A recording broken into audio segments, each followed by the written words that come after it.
Hello guys, আমি পায়েল আর আমার চ্যানেলের নাম হলো রূপের আরাধ্যা। তোমরা আমার স্কিনের গ্লোটা আজকে দেখছো, কত সুন্দর লাগছে দেখেছো? পুরো একদম গ্লাস স্কিন হয়ে গেছে। তো এই স্কিনটা পাওয়ার জন্য তোমাদের কি করতে হবে, আজকে সেই রেমেডিটাই দেখাবো। তার আগে ভিডিওটাকে লাইক করে দাও, চ্যানেলটাকে সাবস্ক্রাইব করে দাও, আর বন্ধুদের সাথে শেয়ার করে দিও, ঠিক আছে? চলো আজকে রেমেডি শুরু করি। আজকে আমি রেমেডিটা গাজর দিয়ে করছি। গাজরটা প্রথমে গ্রেটারে গ্রেট করে নিতে হবে।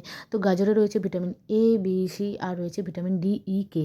তো বুঝতেই পারছো গাজর হচ্ছে একটা ভরপুর ভাণ্ডার ভিটামিনের। তো স্কিনের যখন এই ভিটামিনগুলো যাবে না, তোমাদের স্কিনটাকে পুরো একদম ব্রাইট করে দেবে আর গ্লোও করে দেবে। গ্লাস স্কিন তো হবেই, কোনো কথা হবে না। এবার আমি এই রেমেডিটা করছি সর্ষের তেলের মধ্যে, কারণ আমার সর্ষের তেলে ভীষণ কোনো রকম ইরিটেশন হয় না। তোমাদের যাদের স্কিনের ইরিটেশনের প্রবলেম আছে বা সর্ষের তেল শ্যুট করে না, তারা কিন্তু সর্ষের তেল ইউজ করবে না। তার জন্য একটা প্যাচ টেস্ট করে নিতে পারো। প্যাচ টেস্ট কীভাবে করবে আমি সেটা দেখিয়ে দেবো। তো এই রেমেডিটা তোমরা অলিভ অয়েল, জোজোবা অয়েল বা আমন্ড অয়েলেও করতে পারো, কোনো প্রবলেম নেই। যাদের সর্ষের তেলে সমস্যা হয় তারা কিন্তু এসব তেলে ইউজ করতে পারো। আমার অলরেডি একটা অলিভ অয়েলের ব্যাচ করাই আছে। আমি প্রথমে এটা অলিভ অয়েলেই করেছিলাম। এখন আমার যেহেতু সর্ষের তেলটা ভীষণ প্রিয় আর শীতকাল যেহেতু ছিল, তো আমি এটা সর্ষের তেলে করেছিলাম। কারণ সর্ষের তেলে স্কিনটাকে এত সুন্দর করে দেয়, উপরের লেয়ারটাকে এত মোলায়েম, এত সুন্দর টেক্সচার এনে দেয়, আমার যেটা ভীষণ প্রিয়। তো এই জন্যই আমি কিন্তু সর্ষের তেলটা ইউজ করেছি। তোমরা প্যাচ টেস্ট করে নেবে, যদি কোনো ইরিটেশন না থাকে। অনেকেই সর্ষের তেল ইউজ করো, বাঙালিরা তো সর্ষের তেল ইউজ করেই থাকে।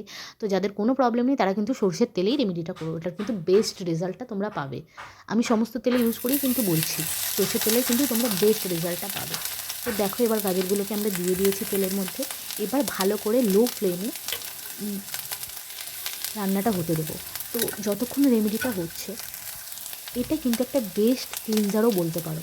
এটাকে যদি ফেসিয়াল ক্লিনজার হিসেবে তোমরা ইউজ করো, কোনো অসুবিধা নেই। ফেস ওয়াশের জায়গায় তোমরা জাস্ট এটাকে দিয়ে ভালো করে রাব করে নিয়ে স্কিনেতে ক্লিনজ করে নিতে পারো। দেখবে কত ডার্ট পলিউশন সব বেরিয়ে আসে মুখ থেকে। তো তারপর তোমরা ফেস ওয়াশটা করে নিতে পারো। তো এই অয়েলটাকে তোমরা ফেসিয়াল অয়েল হিসেবে ইউজ করতে পারো, বা তোমরা যে কোনো নাইট ক্রিমের সাথে মিশিয়েও লাগাতে পারো। ডাইরেক্ট ফেসিয়াল অয়েল হিসেবেও ইউজ করতে পারো, কোনো অসুবিধা নেই। আমি নিজেও করি, কোনো প্রবলেম হয় না এতে। আর যদি এটা দিনের বেলায় ইউজ করতে চাও, তো তোমরা স্নানের আগেও ইউজ করতে পারো। স্নানের আগে এটা জাস্ট মুখে ইউজ করে নিয়ে চান করে নিও, কোনো অসুবিধা নেই।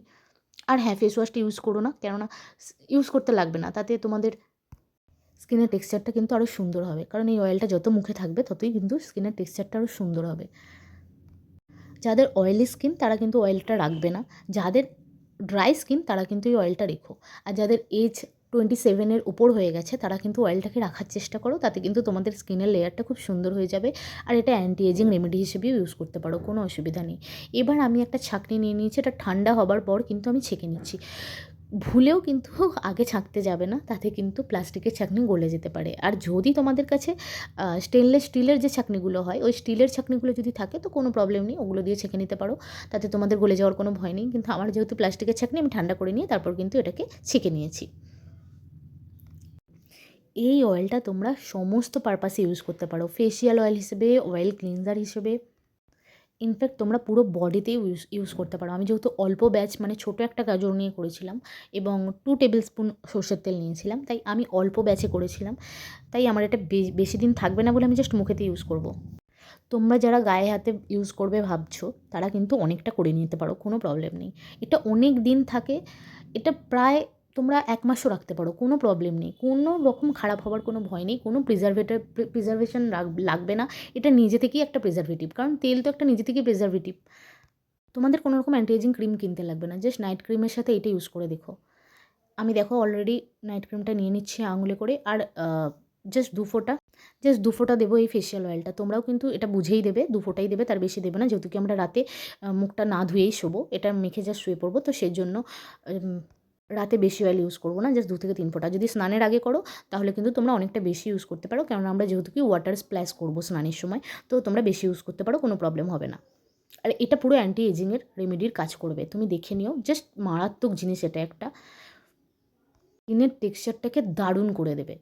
এরপর আমি তোমাদেরকে প্যাচ টেস্টটা কীভাবে করবে সেটা দেখিয়ে দিচ্ছি। যে কোনো রেমেডি করার কিন্তু প্যাচ টেস্টটা ভীষণ ইম্পর্টেন্ট। তো আমি ফার্স্ট তোমাদেরকে দেখিয়ে দিই, আমি আগে প্যাচ টেস্ট কীরকমভাবে করবো। দেখো, এই হচ্ছে তেলটা।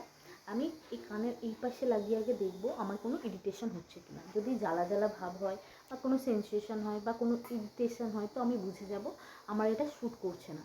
কিন্তু যদি 1 ঘন্টা পরেও আমার কোনো প্রবলেম না হয়, তো গুড টু গো। চলো আমিও লাগিয়ে নিই এবার মুখে, কারণ আমার তো কোনো প্রবলেম হয় না এটাতে। চলো দেখিয়ে দিই।